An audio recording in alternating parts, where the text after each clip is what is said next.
I'm Sebastian, back with another live audio room on Facebook. Over the past few weeks, we've had a few great talks about the future of home automation, past, present, and future of Linux. Should you let your kids use tech? And today, we're going straight up back to basics. This is an absolute classic. We're going to be talking favorite and least favorite games, and my guest today is the one and only Luke Lafreniere. Big gamer, big gamer. Luke, Hello. you describe Hello. yourself as a big gamer? I'm a Omega gamer, actually. I take rather offense to being called a big gamer. A big gamer. All right, fair enough. Yeah, I guess that's fair. Now that we're out of lockdown, you can go back to being a smaller gamer. Yeah, I'm working on that. I don't have that Going achievement yet. I'm trying to get that going one. straight for the pandemic hibernation fat jokes Yeah, to kick things off here. yeah. All right, so first of all, I think before we can get into our favorite and least favorite games of all time, we got to get to know who we are as gamers. So I'll go first. I was a PC gamer before I was ever a console gamer, which I think for my generation is a little on the unusual side, but I never had a Nintendo, like an original NES Nintendo. I did get to play on one a little bit because my best friend in elementary school, his name was Axel, he had one. So I basically got to completely get my ass kicked anytime we played anything, and that was the extent of my experience on consoles. So I first got into gaming really in the computer lab at school, playing games like Math Circus, Dino Park Tycoon, and then once I got a computer that got upgraded to play Dino Park Tycoon, I then bought this. I loved Star Wars. I was the kind of kid that read those, like, would actually read like Star Wars encyclopedias for leisure. Like the essential guide to vehicles and vessels and weapons and characters and all that kind of stuff. And so I bought this Star Wars game, TIE Fighter, that required a computer upgrade in order for me to play it. And that was really the moment that I got hooked on computers, because all of a sudden, like, I had a computer for years before that, but I didn't really touch it because there was no need to. There were no games on it. So that was the moment that everything changed. I was like, oh, wow, this thing is for gaming. Now, my understanding is you started more on the Xbox side of things. No. Well, okay. Probably once I actually really started getting into it heavily, yes. But my intro to gaming in general is actually surprisingly similar to yours. I didn't have a NES. I had a computer. My dad was really into computers. My dad actually, at the altar, when he was marrying my mom, Shut up. leans in and whispers to her, "I bought a computer today." That's how, like, No way. 100%. Rob did that? Yeah, yeah. What It an was absolute mad lad. How have you never it was told me that amazing. before? I don't know. It just came up now, I guess. So my dad was always super into computers. He really liked it. He had his CompTIA A+ certification back when, like, that actually was cool and mattered. And so we had computers around the house. And I'm not going to say things were pirated, but I remember for one of my birthdays when I was really young, I received a CD. And written on the paper insert in the CD case, for the young kids out there, that was a thing back then, was close to 100 games that were all in the CD. This was definitely above board. Every game retailer would handwrite the name of the games on the inside. Oh yeah, that was super normal back then for our younger viewers. That was totally a thing. So that's where I kind of started, but I didn't get way too far into it until we got Raiden and Diablo. Those games were huge for me. I really, really, really liked both of those. Diablo was the first game that I really got into computer hardware with. I think you know this part of the story, because I used to carpool to school with one of my friends, and we wanted to be able to play together. Originally, we played together by one of us controlling the potions and the other one controlling the character, and we'd play. You got to Diablo find ways that to way. make it work, right? Yeah, yeah. Multiplayer gaming has come a long way. It really has. But like the NES story is very interesting. The first time I ever played an NES, first time I ever played a console to my memory, I could be wrong here though, was at my friend Adam's house, pretty close to yours, but not quite exactly. But yeah, when I really started getting into games, like playing them a lot, was close to the Xbox era with Halo. Yeah, yeah. Now, what was it like having a family that was supportive of your gaming habit? I had kind of a fractured family situation going on when I was young, and on my dad's side, my aunt just was the queen of spoiling me. So she was the one who actually arranged for me to upgrade our computer for me to play TIE Fighter. We went from a Oh, cool. 386 to it was my birthday, and it would have been probably somewhere, man, it must have been around 1994, 1995 when it came out. So it was for my birthday in the mid 90s, and she kept giving me these hints. It was adorable to think back to it, because she kept wanting me to get to the answer, which she thought was 586. Okay, so she kept trying to get me to guess what my birthday present was. And at one point or another, I think I actually guessed Pentium, because I had, gone to London Drugs and ogled the amazing computers that they had there. And I knew what a good one was. Yeah. Um, but however she got it into her head, she thought that it went 386, 486, 586, and she kept telling me that I was wrong. And that finally she was like, well, this kid must have a learning disability or something. I'm just going to show him the present. We get back to the house and she goes, it's a 586. And I go, oh, you mean a Pentium? And she's like, oh, is that what it's called? I'm like, yeah, this is great. That's awesome. So on the one hand, I had a family that was supportive enough, but had no idea what was going on. I mean, my dad, I think, other than I think he literally is still using an iPad too, which is that's like 8 years old at this point. It's Stone Yeah. Age technology for a tablet, and does not own a computer. Never upgraded that Pentium computer in the 25 years after that. So my dad doesn't know anything about technology and super doesn't care, but was kind of supportive enough. And then on the other side of my family, it's super weird because my mom was on the cutting edge. Like, we had a 14 4K modem. Like, we were one of the first families in our city probably that were on the internet, because my mom needed it for school. Back when basically it was just used by academics to exchange Yeah. information. Yep. Like, it wasn't, there was, the first time I browsed the internet, there was nothing fun to do on it. I was like, my mom was all excited about it. I was like, okay, neat. Can I make a phone call? No. Oh, well, this sucks, right? That was my first exposure to the Yeah, internet. we And then looked up an somehow she info went page from, about cars. That was what we did. And yeah, then I was like, oh, this is boring.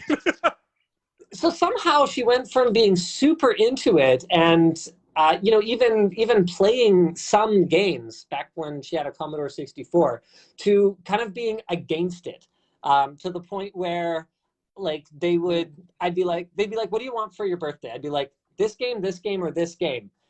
And then it would be birthday time, and I don't want to be like an ungrateful child or whatever. Obviously I appreciated everything they did for me. We didn't have the most resources. My parents were teachers, and there were 5 of us kids. So whatever they did was great, and I appreciated it, but they would go out of their way for it to be anything other than related to gaming, to the point where one year I got a rock tumbler, and I was like, wow, okay, what I really would have, gee, how do I put this? Sorry, you want me to go pick up rocks, put them in this container, and then sit and wait for it to come out shiny? Sorry, I could, what? Like, we have computers to entertain ourselves now, right? So I didn't have a lot of support for my gaming habit on that side of my family, but I did still manage to make it work. It sounds like you had a lot more. What was it like having a family that you could play games with? It was pretty cool. They were supportive of a lot of stuff, and we did a lot of things, which I know for a fact through having talked to them is a big part of the reason why they were so supportive of the gaming, was that we did a lot of other stuff as well. We were really into sports. We were really into a wide variety of other things. So we weren't just spending all of our time gaming. But like I remember at one point in time, my dad had been out of work for a long time due to a physical accident. So he was working a lot of jobs, blah, blah, blah. And I didn't get to see him all that often. But when I did get to see him, it was usually really, really late at night. And we used to do this thing more than once. Like this was decently common where he'd come home, he'd be super tired, but somehow he'd have enough energy to play like Super Mario Bros. With us or whatever. And then we'd go and sit on his car and watch the sun come up, and then everyone would go to bed. And I think that's a big part of what got me into being a night owl, because that's definitely a thing. Is like I'd stay up to wait for my dad to come home. And then, yeah, that was just a thing. But I mean, they still play games now, not just like the easy one to get your family into of Pokemon Go, but like my dad has a Switch. He plays games on it. He still plays games on his computer. He still has a computer that can actively play games. He's not as into tech and stuff as he was before, but he's still very tech literate. He still plays games very actively. My whole family used to play WoW together, including my mom. My mom started playing WoW with us. She wasn't really a gamer. She started playing WoW with us because she saw it to be a form of necessity. Because one time we were sitting at home and the computers were all scattered around the house, and my dad and I were yelling back and forth to each other about how we were gonna go to the bank. We were gonna go meet up at the bank, and my mom goes and like gets dressed and gets ready to go and gets all her things and stands at the door and is like ready to go and starts asking us like, when are we going? And we're like, going to what? And she's like, going to the bank. And we're like, what are you talking about? We're not going to the bank. And she was so confused. And that's when she decided like, okay, I'm going to play this stupid game. That got my mom into WoW. So like, yeah, they've always been supportive, and a lot of the times they've been essentially right there with me. My dad has been coming with me and my friends since I was like 14 or 15 or something down to PAX Seattle with us, and like he's been just as into it as we have been. So yeah, it's been a really, I don't know, my parents are pretty awesome. So I want to ask you I want to ask you in two different ways. So from your childhood, and I'm going to consider childhood kind of, let's say before you and I met. Does that kind of make sense? Because when I met you, you were, I think, in like first year BCIT or something like that. Yeah, I think I was 20 or 19.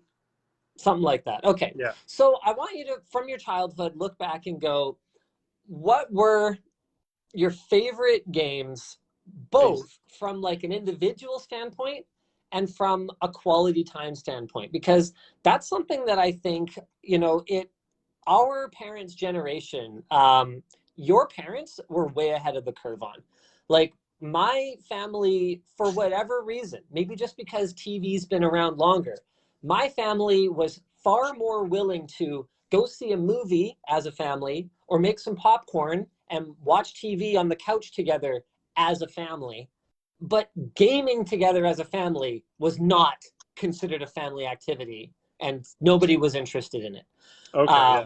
Like that was just not a thing. Anytime I played video games as a kid, so as a younger than, until probably I hit 17, 18, and I started making gaming friends and going to LAN parties and stuff, all of my gaming experience was, either like over dial-up, which was a real nightmare to get working a lot of the time, in the computer lab at school, like you were alluding to before with the Diablo thing, or on a console with a couple of controllers at a friend's house usually, because I, during most of my childhood, didn't own a console. So, okay, as a family time thing, what's your favorite game from your childhood? Genuinely, there's a few here that I think would be very strong answers. Like there's definitely more than one. I think the one that I'm going to go with is Morrowind. And that might sound weird because it's a very particularly single player game, but that's actually the reason why I picked it, is because it sounds weird at first. Morrowind is really interesting for me. I liked the game a lot because I loved playing it by myself, but I truly loved the game, I believe, because of playing it with my dad. My dad and I played this single player game of Morrowind together, and I don't mean we played it like side by side. We shared we shared a character essentially, and we would trade which person would play the character and which person would read from the player's guide. Morrowind was such a like traditional D&D style, there is no correct path game, that I played Morrowind for literally months. Again, I was in lots of sports and stuff at this time, but I played Morrowind for literally months before I realized that every character that I had made, I had sold the book that you start the game with that is required to start the main quest. I had literally never done the first main quest in the game, months into it, and I loved this game. So I went with my best friend and we rented it, and I played it, and I really, really, really liked it. I had a lot of fun. Yeah. So I went and woke my dad up on a weekend, which is like really dumb when your dad works like multiple jobs. And I woke my dad up on the weekend, and I professed to him that this game was like so amazing. And we didn't have a lot of money at that time either. We were struggling a little bit, but for whatever reason, he was compelled, and he just got up and was like, okay. And we drove to the store and we bought it instead of needing to rent it, which was really cool. And then, yeah, months in, I kind of realized like, there's so much to this game. I have no idea what's going on. I really enjoy it, but I truly have no clue what's going on. So we bought a player's guide, and then the first thing I figured out was that a main quest existed in the first place. I genuinely had no idea. I had described it to friends up until then of like an open world game with no like clear main quest where you just get to carve out your own adventure. And then I was like, oh, that's literally not the game. I've just been playing it wrong this entire time. So yeah, we shared this one character, and we would take turns who would read from the player's guide and who would play the character. And a lot of reading from the player's guide, that was by far the best written player's guide I've ever read, because they were very, very careful in a player's guide to not spoil anything. They would try to direct That's crazy. It was really, really interesting. They would try to direct you to fun. That was the whole idea. So basically, what you and your dad did was essentially you did like a bedtime story type routine, where on a regular basis you would get together and you would have a story told to you. It's just through the medium of gaming rather than the medium of words on a page, essentially. Yeah, and while I do love the core idea of Morrowind, and there's a lot of ways that I could sing its praises in terms of just being a video game, the true reason why nothing's ever going to beat it as my favorite game for me is because there's no way, like, even if my dad and I sat down to do something now, there's no way that, like, my now much older brain is going to create those types of memories. Like, I created a connection with my dad that was really deep through playing Morrowind, because of, I think you described it in a way that I've never heard it described before, and I think is extremely apt. That was our version of that, 100%. Yeah. Right. So my favorite game as a kid, I don't really have one that was like a family time favorite game, because none of the rest of my family played video games then or plays video games now.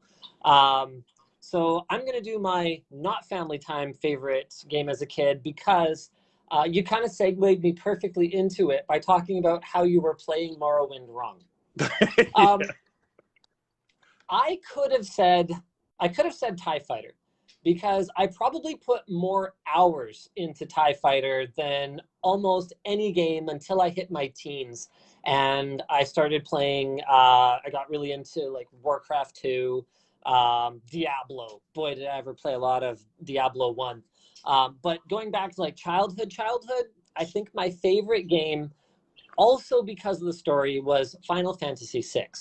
But child me, so that was the one console I owned as a kid. No N64, no PlayStation, nothing before or after it. And I owned, I think, 4 games: Super Mario World, Super Mario All-Stars, Pilot Wings, and Final Fantasy VI, which at that time was called Final Fantasy III here in North America.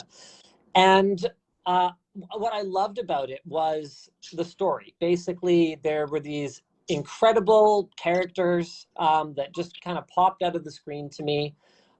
It was a time of my life when I was an only child living with that side of my family. So a lot of the time I didn't have a ton to do. So I would, we had this little TV that I would set up in the back room. And I'd watch like movies like, you know, Happy Gilmore or whatever. That was one of my favorite movies as a kid, and I'd play Final Fantasy. And one of the things that was great about that game for me as a kid was that I was so bad at the game that I could play it for so many more hours than I would even be able to as an adult. Like Well, nowadays, that was actually a design decision back then, because a lot of the yes, game designers from those old school games came from coin slot arcades. And the whole idea of game design with arcades was they wanted to make it really difficult so you would lose, so you'd have to put more quarters in. So all the game designers that were making these early games were bringing those characteristics forward, and to increase the lifespan of their games, they needed to make it difficult because they could only fit so much game on that disc or whatever you had. So yeah, sorry, keep going. so even with the amount of game that they were able to fit onto the cartridge, as a kid, I only ever got to play half. Would you like to know why? Why? Okay, so in what is now traditional Final Fantasy fashion, I guess some of the newer ones maybe they don't work this way, but anyway, Final Fantasy has kind of like a thing where at some point a cataclysmic event takes place, right? And Okay. in Final Fantasy VI, it's when the floating continent takes off, and you have to go up there and stop Kefka and Emperor Gestal from disrupting the three magic statues or whatever. And every every single freaking time, I would go up on the floating continent, which is how you get to the World of Ruin, which is the back half of the game. So I didn't even know, I knew there was a World of Ruin because there was a map included in the game. Man, Okay. can I just totally tangent here for a second and say that that is the biggest thing that sucks about not having physical copies of games Oh yeah. anymore? Yeah. Then the maps and the concept art and the little character bios and like Yeah, it was all like that cool almost, stuff. it was like the standard edition of games were basically special editions. Exactly, exactly. Anyway, the only reason I knew the World of Ruin existed was because there was this map that I couldn't decipher. I couldn't figure out where any of this was or how it played into the game at all. And every time I went up on this floating continent, I wouldn't make it to the end because my party would get wiped out just in by random battles, no matter how leveled up I was. Finally, it was some kind of family event, and one of my friends, Devin McKellar, and I think her older brother were over at my house, and we were playing video games or something, and I was like, "Oh yeah, there's this game that I really like, but there's this really hard part." And I think it was her brother. Don't quote me on that, but her brother was like, "What? That part's easy." And I was like, "What? It's totally not easy. It's impossible." And so he's like, "Well, here, let me try." And we go onto the floating continent. I'm like, "Yeah, okay, good thing I have a save game. Don't overwrite my save because I'm probably gonna have to go back to it again when we die." Um, and he starts and he goes through the first fight and like everything's normal. Like I had a pretty good understanding of the battle mechanics by that point. He goes through the first fight, gets out of the fight, goes into the menu, goes to skills, magic, cure, and heals up the party. And I go, "What? Oh man. Yeah, okay. Wait, what? You can use magic outside of battle?" So I would spend every dollar I earned in this game, which I had to grind for, I would spend every dollar I earned on potions, which that game caps out. You Oh got man. tonics and potions, which do 50 hit points and 250 hit points. So after every one of these fights on the floating continent, I would be like, I would be throwing back like a dozen potions to heal up the party, and I'd be able to make it through 10 fights, and then that was it because there's only like one or two save points on the whole floating continent. I couldn't even make it between them. So obviously, as soon as he showed me that, I was like, "Oh, I get it." I thought when I delayed and then finally said no, I knew I didn't play that Final Fantasy. I played Final Fantasy VIII. That was the only one I played back then, and it had 4 discs. So I was just assuming you like didn't have the next disc or something. No. Six was on a cartridge. Yeah. So that was my favorite. That was definitely my favorite game as a kid, and it just came down to I spent so many hours exploring it. Now as an adult, looking at that game world, it's like, oh wow, it's actually really small. There's like 6 cities on the entire World of Balance world map. There's, the actual paths between where you're supposed to go. They're pretty linear now to me, adult me, who has a much better sense of direction and navigation. Yeah. But as a kid, it just felt like this incredible, gigantic world that I could explore. And I never found even a fraction of the secrets that I know now that, there's game facts and stuff like that. Now I want to hear, okay, so what was your favorite not family childhood game? Ooh, How could okay. it not be WoW? I was so surprised you didn't go with WoW for the family one because like your whole family got into it. My whole family did play WoW, but I always wanted to. My brother and I both, to a certain degree, usually me a little bit more, but I always wanted to play competitively, um, and that usually led me to not be in the same like guild and stuff.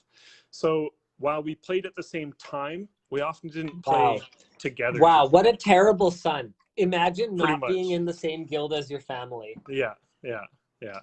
Yeah, looking back on it, I was probably a little bit of a butt.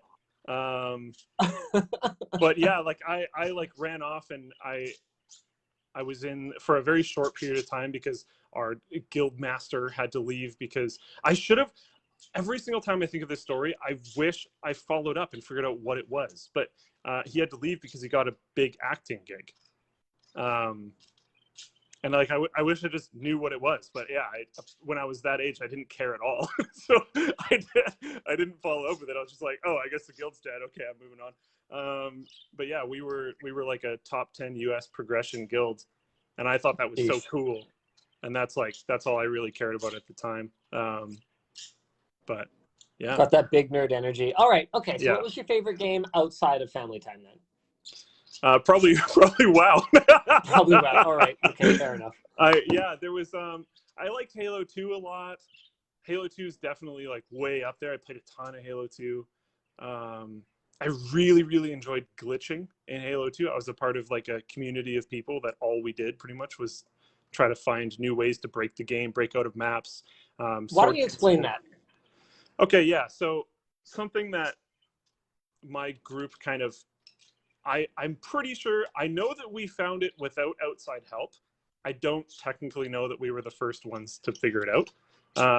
The internet was in a very different state back then. It existed, there was forums and stuff, but like now it seems like almost the second something like this would be found, it would be collective knowledge immediately and everyone would know who figured it out. Back then, it wasn't really quite that state. But we figured out that if you aimed at someone with a rocket, the reticle would go red. And there was enough like buffer or delay or whatever. I don't know exactly what the mechanic was, but there was enough of delay in the game where if you switched weapons fast enough, the reticle would stay in that like enemy is targeted state. And you could switch to a sword and then swing it. And because you have a target that's in range, you just go flying. So because it's a rocket launcher, it would go red on something really far away. But there's that sword lunge in Halo, right? Where if you're close enough, Yes. theoretically, with a sword, it will close a little bit of the distance and slash them. Yeah, well, it would close the distance on something that was half the map away. Um, and it would give you so much momentum that we would do weird things like we'd put someone up on a ledge, you'd stand below the ledge aiming up at them, sword rocket cancel, or I don't remember exactly what we called it. It's been a very long time. It's been like a decade. But we'd use that to launch you on a crazy angle. You'd bounce off the person as you were flying up, and you'd fly over the bounds of the map essentially, and land outside of it. And there was a ton of different variations of that on a ton of different Right. maps. I don't know if you remember this, but one of the multiplayer maps was a Covenant spaceship, and it was a Yeah. very small map, and there's a floating platform in the middle.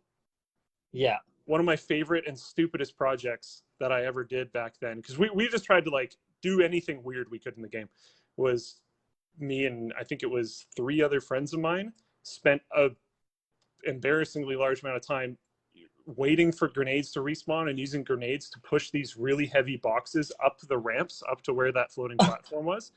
And then we Yeah. pushed the floating boxes onto the floating platform at the same time, which took a few different attempts, and we were able to sink the floating platform and like force it onto the bottom of the map. We broke out of every single player map because you could do co-op online, right? So we found a way out of every single map, including to some like really cool areas, because there was areas that you could walk around that were out of bounds. You could go see stuff, which was actually pretty interesting. Interesting assets that like, okay, so there was I don't remember what they're called, but the airships that drop off the Warthog, that would fly off the map. Yeah, but the developers would just go like park it around the corner.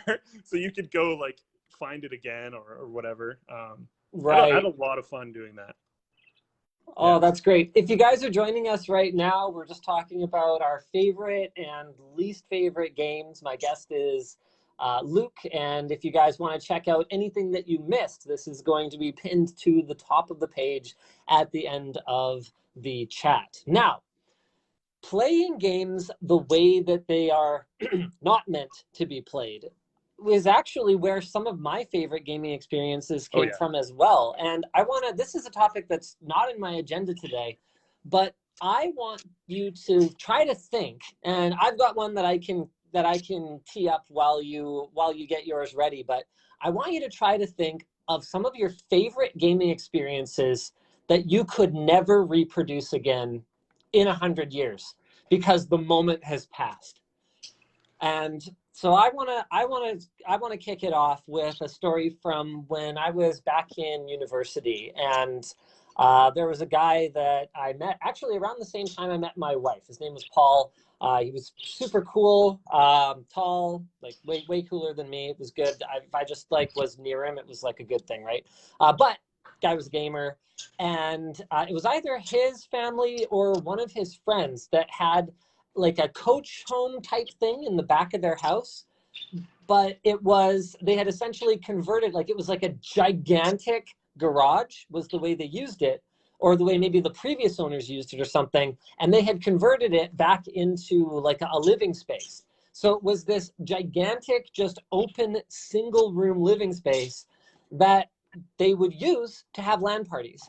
And cool. I got invited to just come. It was a super casual LAN, like nothing formal. Honestly, the LAN parties that I attended that were formal ones were almost never any fun. And I blame attendees, because the problem with LAN parties is the people who go to them. 100%. If you could get just the right people at a LAN party, it is amazing. It's like pouring fun gasoline on a fire of fun. But when you get a whole bunch of people that show up and don't want to participate, like that aren't willing to play a game that they've never played before, or that just want to play like single player games or whatever else, that don't want to go outside of their comfort zone and socialize, it's really tough. And you know, the thing about gamers is sometimes you do get a lot of people that kind of want to stay in their comfort zone, and I get it. It just doesn't help everybody at a LAN party. And so this LAN, we had gotten to the point where we'd kind of gotten through all the games that we all knew and had installed. And at this point, I was already at NCIX. And one of the things that I had managed to snag at NCIX during a promo was as many copies of Call of Duty 2 as anyone could ever want. So I had legit copies of Call of Duty 2 in this CD binder. Remember those? In this CD binder that I brought to the LAN. And I was like, well, hey, I've never actually played a Call of Duty game. Why don't we play this? We got into it, and you know, honestly, because none of us knew the weapons or knew the maps or anything like that, and we didn't have even teams. There was like 5 of us or 7 or something like that. Playing any of the in-game modes was honestly not very fun. And after a while, we were just kind of screwing around on this map, just kind of like trolling each other. Like everyone would gang up on a certain person or whatever else. And then someone made their way up to the very top of a water tower and started sniping people without anybody being able to spot them. We didn't even realize that you could climb it because we didn't know the game and we didn't know the maps. And so everyone started getting like kind of like, okay, what is happening now? What is going on? Okay, this isn't funny anymore. Where are you? And finally, someone just went over to their computer and was like, they're on the top of the water tower. Okay, that's it. Everybody storm that freaking water tower and get them off. And this was with a bunch of people I didn't know. I only knew Paul. And then it was just a bunch of his friends. And everyone, but whether you knew each other or not, all of a sudden you had this common goal. Get that guy off the water tower. And it was the first time I had ever played a King of the Hill, game game mode, but that wasn't an official game mode in the game. We actually just created it out of nowhere, out of the fact that someone went on the top of this water tower and wouldn't get off. And it was such a long climb that it was actually really easy for them to stay out of sight and kill anyone that tried to get up it. So you had to support whoever was trying to rush the water tower, but you had to know once they got up there, they were going to start sniping you immediately and not be on your team. It was just utter chaos. And it's the kind of thing that can only happen when you all spontaneously are discovering this gameplay mechanic that you weren't aware of together. Yeah. I think the easy answer for this is going to be something related to LANs, because I think that's probably the thing that you and I probably feel the most lost with in regards to gaming these days, because old school LANs were something to behold. I think the lack of really, really high quality online multiplayer led to LANs actually just being so good. And I think the modern game being not as solved. Like these days, if you think of any shooter, you look up a video on YouTube, figure out what all the best guns are, figure out what the best loadout is, down to the T. And then you just don't bother with anything else. Don't bother with anything else, because why would you? There's people that are at obscene levels of mastery with these games. You can watch them play, learn from them, all that kind of stuff. And there's some really fantastic old stories I have about like Halo LAN parties at my parents' house, and that were like just really epic and all this kind of stuff. But the main one that I would bring up is, and this is maybe still attainable, but not in the same way. And I think that's the biggest problem with LANs, is because the accessibility of high quality online multiplayer, they will never have the exact same kind of tone and feeling that they used to have, because this was like your only real opportunity to play these games together in a multiplayer sense. But back when I was in university, I used to run these LAN parties in the engineering building. I think I've told you about this before. And we would have these labs, these computer labs, and each computer lab would have a teacher's desk that had a connection to a projector, and then a lot of computers. I don't remember exactly how many, but it was like 30 or 40 computers. And we would I think we'd often do 2 games simultaneously. I don't remember the name of the game. Unfortunately, it's been a very long time, and it wasn't a very popular or well-known game back then. But it was this game where there was an RTS-style commander, so top-down view, resource management, building, unit upgrade player, but only one of them per team. And then everyone else that was playing was the units, and you had to actually play as the units. And it was really, really fun. So we'd have the commander would sit at the teacher's desk, and all the units would sit in the students' desks, essentially. And you'd have room versus room combat. And you had to do resource gathering and everything as the units, as the players. So both classrooms would start by like pounding their fists on their desks rhythmically, creating this like crazy like tribal chant, yelling "Redstone, Redstone!" Is it Savage, the Battle for Newark? Savage, yes, it was Savage. Okay, I'm pretty sure it was Savage. Let me look it up really quick. Yeah, I just looked it up. Apparently, that's an old school third-person / RTS hybrid game. Yeah, I'm pretty sure it was called Savage. I don't know if it's like Savage 1 or 2, or if there's different versions or whatever, but I'm rather certain it was this game. I had never heard of it before. almost no one there had ever really played outside of these LANs, which we could only really do once a month. So you had these two commanders that were somewhat experienced, and then a bunch of just noobs. And that was one of the best parts about it, is you just had Right, a because horde it's of just people. meat shield against meat shield. Yeah, and people would like sort of learn like a few little tricks here or there, but you only get to play for a few hours every month. So there was no like obscene mastery. And you'd like hear someone like, okay, the commander starts believing in one of their players because he like gets a few kills or something, so they give him a bunch of upgrades and they stack him up, and then he starts just wrecking people, and you hear the other room start like chanting for this guy to get taken out, and then someone does it and they're like, yeah, and then the commander in the other room upgrades the guy that took the other guy out as like a symbolic praise for that. It was so cool, and it carried, because we were all in person, because we had this amazing setup of these teachers' desks versus the students' desk and these two different labs right beside each other and all this kind of stuff. The energy and the feeling was so good. It built this immense level of camaraderie, and I'll never reach that again. Nope, it'll never happen. Not only do I never think another game like that will ever release again, but just that style where like people were inexperienced and like all this other kind of stuff. Like it was such a perfect storm of awesome. You know, one of the most fun experiences I ever had was at a really small local LAN called Kaplan. So I went to Kaplan a handful of times, and one time when we went to Kaplan, again, you know, we'd made our way through all the usual suspects. Played some of that Quake 3 Arena, which was always popular because it was so easy to pirate. Excuse me. You know, stuff like that. RTS games are really tough to get going at a LAN just because there's always someone who's so good they could take on the entire rest of the room combined, and it's just tough to get a balanced game going. So we made our way kind of through everything, and someone was like, you know what? We need to play some Midtown Madness 2. And I go, what? Midtown Madness 2? And they're like, yeah, it's tons of fun. So Midtown Madness 2, what was great about it was a couple of things. Number one was it was easy to pirate, so everyone could easily get it back in the day.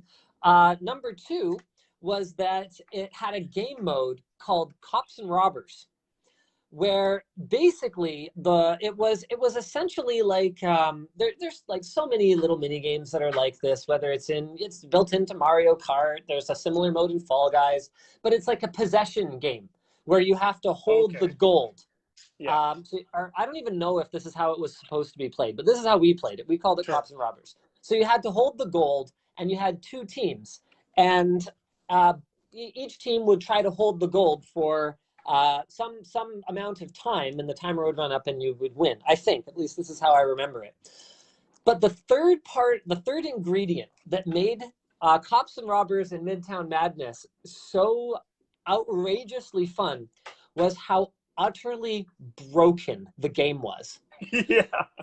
So 3/4 of the time you would absolutely nail the person with the gold. It wouldn't fall to you for whatever reason. And then 3/4 of the time, nothing would happen at all. You'd like not even touch each other, and it would jump over. So the game just ends up being complete pandemonium, even though I think it was a maximum of 4 versus 4 or 5 versus 5. But there's never more energy in the room than when absolutely nobody's plans are working. You know what I mean? Okay, you set up at the end of this street. I'll chase him down this way. I'm on to you. I'm going to take you right here. That was our plan all along. Boom! I didn't even get it. What's going on? Wait, I dropped it. So That's much awesome. Fun. I think that's part of the problem is a lot of these games that are just so fantastic in person. And by the looks of it, Midtown Madness 2 actually was very highly liked. It's pretty highly rated, so I guess it did pretty well. But a lot of games that would do really well at a LAN aren't the same things that are going to do really well online. Yes. So, yeah. Yeah. So I don't know. I think Midtown Madness 2 was a reasonable commercial success, but I don't actually know because my only experience with it was that one time at a LAN party, essentially. Yeah. Now, we haven't really talked about a ton of modern games. What would you say is your favorite modern game? And let's say it counts as long as it's in the last like 5 years. 5 years. Whoa, I Yeah, think this barely makes it. I prepped this one, and I don't know if favorite is like necessarily the best term for it, but I think we should probably talk about it anyways. And I have played it a lot. I like it a lot. It has family connection. That was something we were talking about earlier. I've met people by playing it, etc. Is Pokemon Go. really? Yeah, Pokemon Go. it's What? Okay, not a good explain. game. it's Okay, it's yeah, it's but like, and this actually ties in really well, I think, to the Midtown Madness 2 thing, where like what was really fun about that game for you guys was how you were playing it, and yes, like the gameplay loop. This is gameplay loop is talked about a lot, especially I find in shooter games. But the gameplay loop of Pokemon Go has like, I don't know, probably some dopamine rush when you catch the Pokemon, but other than that is like the sure. most simplistic thing you could possibly imagine. But just some stats here. The valuation of Niantic, the company that made Pokemon Go, Yeah, in 2015, they had a large and decently successful game already out. They were valued at $150 million. That's good, right? They're doing great. The year yeah, Pokemon Go releases, not even like yeah. down the line after it's made tons of money. The year Pokemon Go releases, their valuation goes from 150 million to 3.65 billion dollars. Yeah. The But user base of this game in the very first year it came out was 232 million users. yeah. But Absolutely is it insane. actually fun? The experience that it creates, if you play it in the way that I believe they genuinely want you to play it, not necessarily the way that a lot of people do play it, is very fun. Because Okay. you're going outside with a bunch of friends, you're cruising around, you're just having fun, you're exploring outside. The game is a medium. It's often the way that like French fries are kind of just a platform for whatever topping you put on them. Sure. uh, Yep. it's that type of thing. It facilitates other stuff for me, like community days, especially back in the day. Not so much COVID, blah blah blah. But community days back in the day were a almost like scheduled by Niantic event for my family to go hang out. We'd go do the community day together. So Right. we'd go meet up. We'd all bring our phones. We'd catch a bunch of Pokemon, get a bunch of shinies because that was the event. We'd be comparing stuff on the phones and whatnot, which is like cool. We're losing you here, Luke. But ultimately, I think I just held my phone too far away. Sorry. But ultimately, we were there hanging out, and that was really the fun part. It wasn't necessarily the game, but the game was a really, really good facilitator for the just exploring the city, having fun, messing around Sure. with my brother, doing whatever else. Now, you've alluded to this already, but I kind of want you to try to quantify it. What percentage of people that you would consider to be friends, so we don't get to count acquaintances, what percentage of people that you would consider to be friends did you meet through gaming? Oh, I'm expecting it to be something like reasonably solid. yeah. I think it depends how you kind of narrow down meat, because something that I used to do growing up, it was like Yeah. almost every weekend at a certain point. I think in like grade 11 or 12, it was almost every weekend, especially once kids started getting their own cars and stuff. Is we would have LAN parties at my house. It was all the time. Like I had bought specific hardware, like bigger Nice. switches and stuff, just to facilitate these LAN parties. And it Nice. was almost like a default. Like one of my buddies would walk by me in the hallway. I haven't seen him all week, and he's like, "Hey, we landing this weekend?" And I'd be like, "Yeah, dude, let's go." Like it was very normal. My parents were totally on board, and all the other people's parents were also totally on board, because there was all these kids in grade 11 and 12 who on the weekend are going to go to this guy's house where weed and alcohol is not allowed, like Yeah. hard rule, and you're not going to get it past my parents. and everyone's just playing games. So all these kids that could be going out and partying or doing other various potentially dangerous things are just being nerds at Luke's house. So a lot of my friends, like I was probably friends with them before that, but like what really solidified it was us hanging out and playing games. And that's, I would genuinely say, like probably the majority. Even if we think about you and me, one of the intro topics from us hanging out was the fact that I had that Super Nintendo. Yes. Yes. There's Okay. there's Yes. often some amount of link to gaming. Literally all of my friends that I made in university was because I used to leave the door open to my dorm. This was completely on purpose. I used to leave the door open to my dorm room so that people could see that I had this crazy looking mineral oil computer. And then they would generally not talk to me about the computer because they know nothing about computer hardware. They talk to me about games and they'd want to play games. And then I started setting up those LAN parties and like all this other kind of stuff. So it has been a very, very consistent medium. I don't know the exact percentage. But high. But high. Yeah. All right. So you picked Pokemon Go. Man, I'm trying to think what I would even pick. It's not actually my favorite game. I think it's... Yeah. Give me a proper favorite game. I don't accept Pokemon Go as a favorite game. Okay. I wanted to talk about it just because I think it's been my favorite experience through gaming, I think, in the modern age, but it's not my favorite game. Probably... I think I'd genuinely say FTL. Faster Than Light. Really? Yeah. Faster Than Light. Yeah. I really, really, really like FTL. I have never played it. What is it exactly?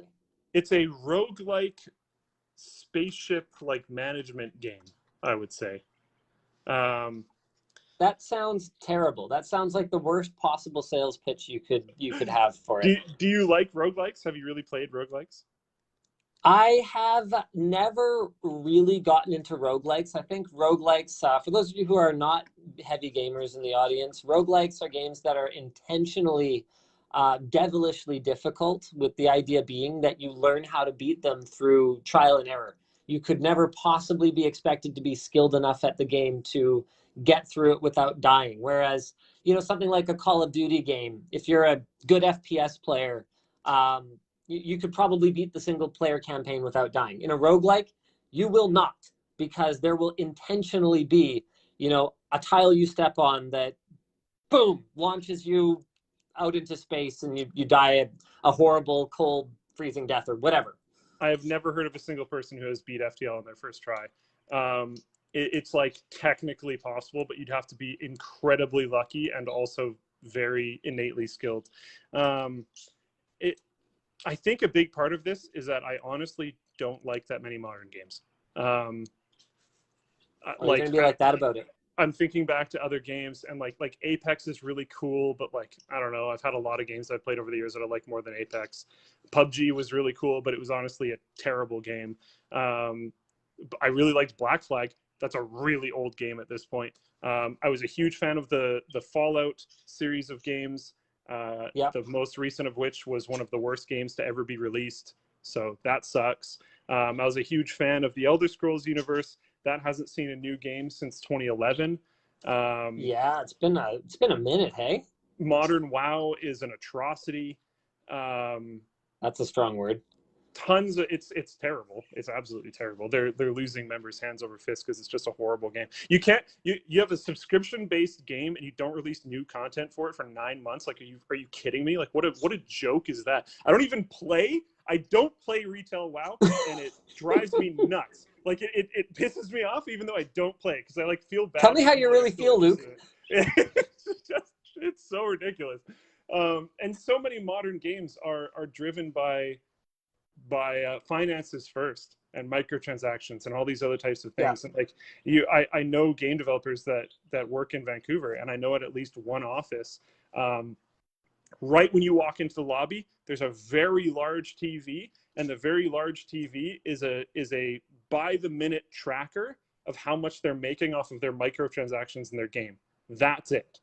And most people that I know that work, especially in the mobile games industry, are in golden handcuff situations where they're just making tons of money. They're making huge amounts of money because they have bonus structure based on these microtransactions.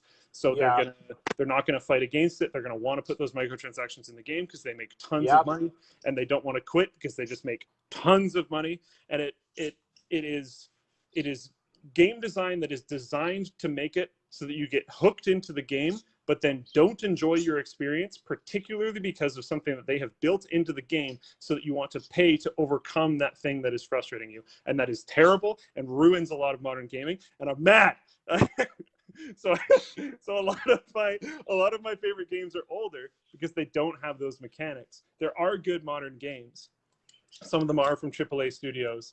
But a lot of my favorite newer games are little indie games like Slay the Spire or FTL, or even like Escape from Tarkov, which has its own problems, but is unsurprisingly not from a pre-existing standard AAA developer. Escape from Tarkov is absolutely fantastic, but I definitely wouldn't say it's like my favorite modern game. It has so many issues, it's insane. But yeah, I really like FTL. I often come back to it. And I just enjoy it pretty much every time. It's a cool game. It has very unique challenges. Yeah, once you finally beat it, if you feel satisfied with that, you have probably unlocked a new ship, and the ships will have very unique challenges to them. Right. Like shields are a general mechanic. There's laser weapons in the game, and taking one hit from a standard laser weapon that does essentially 1 damage will take 1 point of shield away. So you have to have enough shields to withstand the attacks of the incoming laser weapons. There's also missiles and other stuff, but this is a very basic mechanic. Well, one of the ships doesn't start with a shield module. So it makes the beginning of the game extremely difficult. Well, one of my favorite things that I did in that game was beat it without ever installing a shield module. So I played throughout the entire game without that feature. There's these interesting challenges that you can do. It's a very difficult game inherently. I really like the atmosphere and the theme because it reminds me a lot of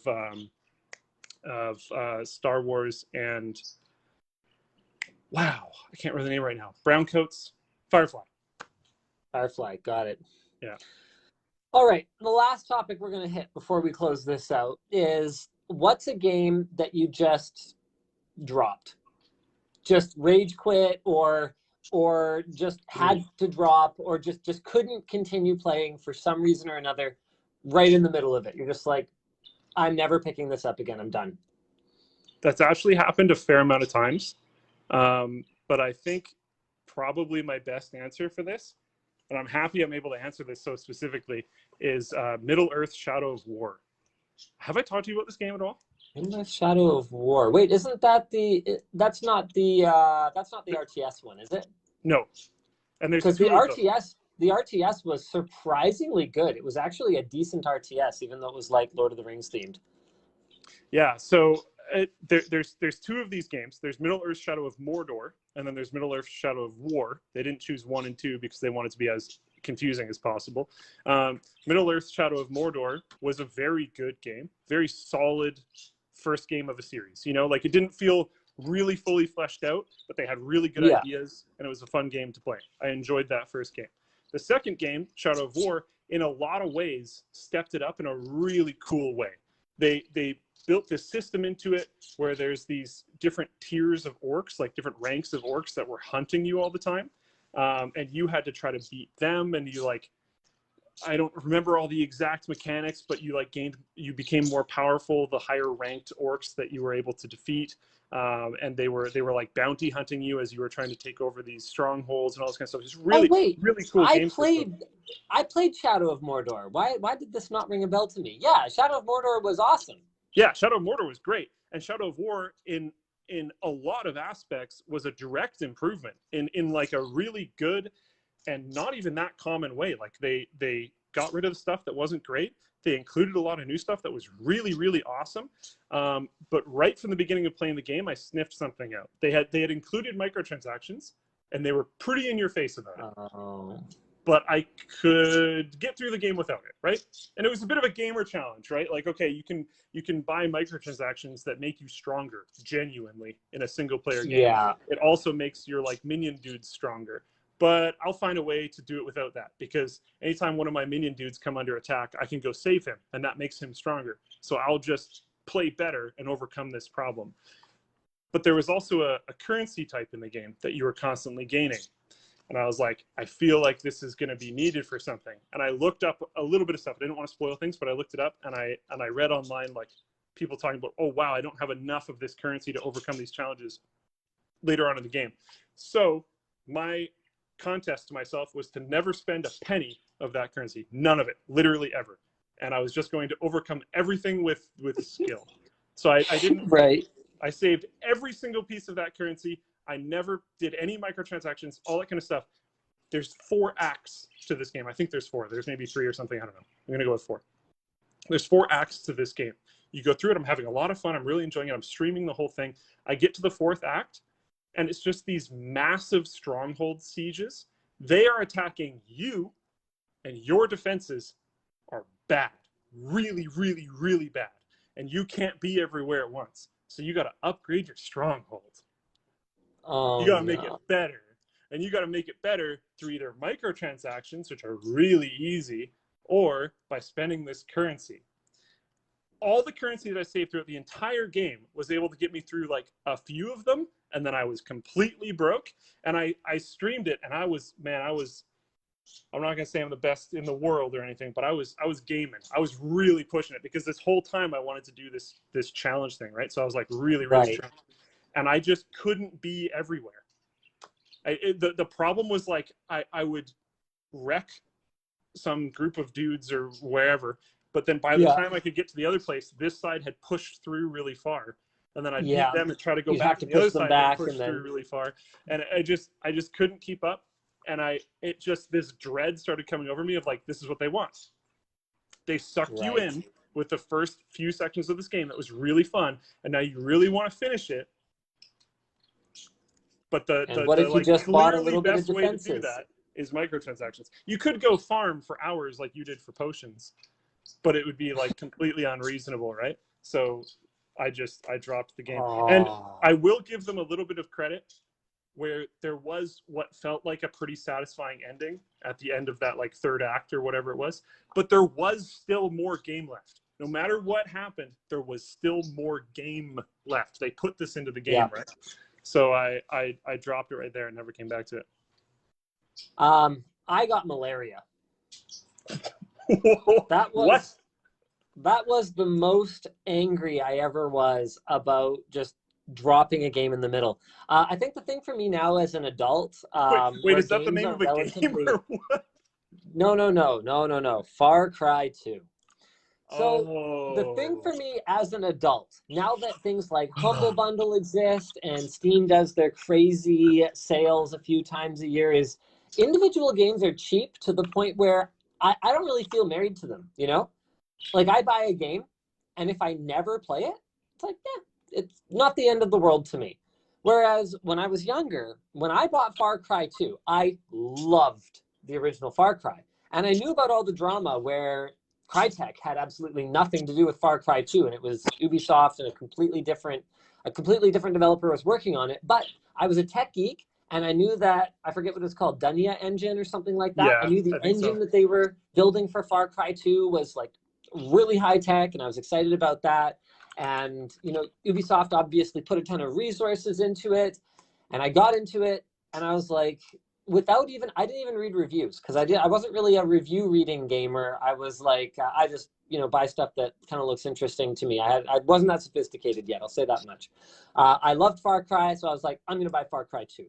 It could only be Far Cry, but better. I mean, Half-Life 2 was, you know, Half-Life, but better, right?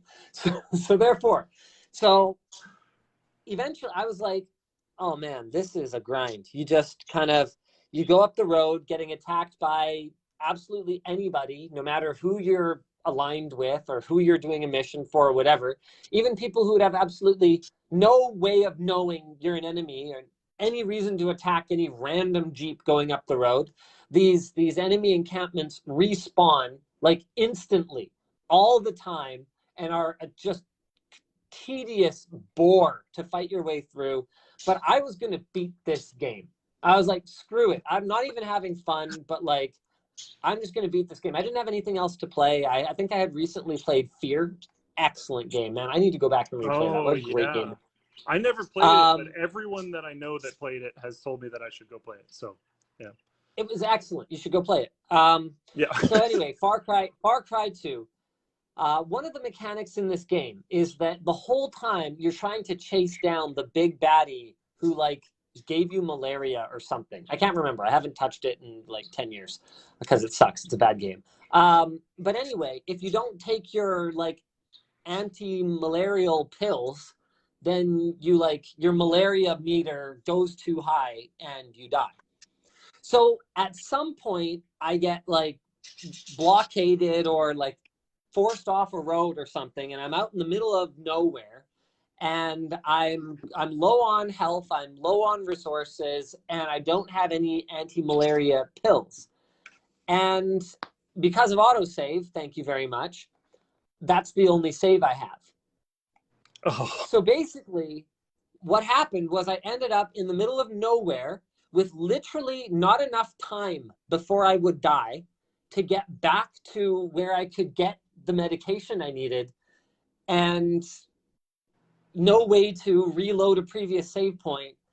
So I was stuck either not completing the game, even though I had told myself I'm going to beat this game, or going back and replaying from the beginning, which I was absolutely not going to do because it was not a fun game.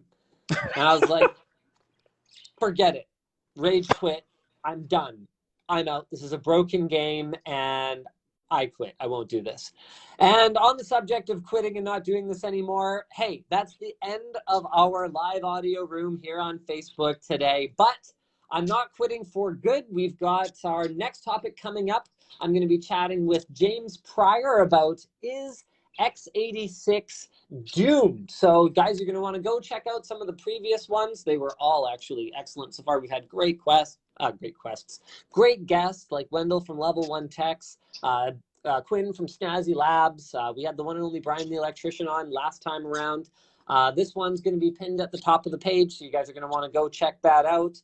The next one is going to be on Tuesday, September 21st. Luke, if people want to go check you out, as if they've never heard of you before, but whatever. If people want to go check you out, where do they find you? Do you even tweet anymore? Are you on My Facebook? social media sucks, but you can go to floatplane.com. You can subscribe to Linus Tech Tips. They're doing some cool new stuff now where they're doing, I believe it's one exclusive a week, which is actually pretty awesome. Also, I'm going to be on WAN Show after this, so you can catch that on Floatplane as well, or YouTube or Twitch. Literally like half an hour once I drive home and start the show. Yeah, so I'll be there. I don't know. Watch Linus Tech Tips, watch the other channels, do that. Yeah, sounds good. All right. Thanks very much for tuning in, guys, and we'll see you at the next one. Again, that's on September 21st, and the discussion is x86 doomed? Oh, and for those of you who don't know, James Pryor, not with AMD anymore.